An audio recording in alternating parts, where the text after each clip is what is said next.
ایک گھبراہٹ والے شہر میں ایلکس نام کا ایک نوجوان لڑکا رہتا تھا۔ ایلکس میں بہادری کا جذبہ تھا۔ وہ ہمیشہ جوش و خروش اور نئے واقعات کی تلاش میں رہتا تھا۔ لیکن اس کی خاص بہادری اس کے خوابوں میں ہوئی، جہاں وہ ایک صوفیانہ بھول بولیا میں گھومتا تھا۔ ایلکس کے خوابوں میں بھولبلیا ایک جادوئی جگہ تھی جو گھومنے والے راستوں، چھپے ہوئے خزانوں اور شاندار مخلوقات سے بھری ہوئی تھی۔ اس نے چاند کی ہلکی ہلکی چمک اور ہوا کی آوازیں سے ایک نئے سفر کا آغاز کیا۔ جب ایلکس نے بھولبلیا کی تلاش کی تو اس نے ایک چمکیلی آنکھوں والا خوبصورت ہرن دیکھا۔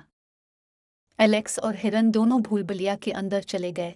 انہیں جادوئی جنگلات، چمکتی ہوئی ندیوں اور اونچی چٹانوں کا سامنا کرنا پڑا۔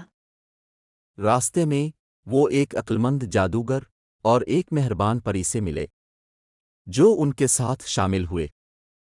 جب وہ بھولبلیا سے گزر رہے تھے، انہیں مشکلات کا سامنا کرنا پڑا جس نے ان کی بہادری کا امتحان لیا۔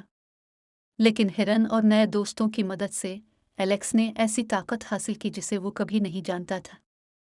آخر کار بہت سی مشکلات کے بعد ایلکس اور اس کے ساتھی بھولبلیا کے دل تک پہنچے، جو قدیم پتھروں سے بنا تھا۔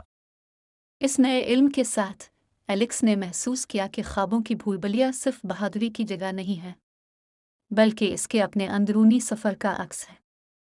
اپنے خوابوں کے ذریعے ایلکس نے اپنے خوف پر قابو پانا اور دوستی اور بہادری کی طاقت پر یقین کرنا سیکھا۔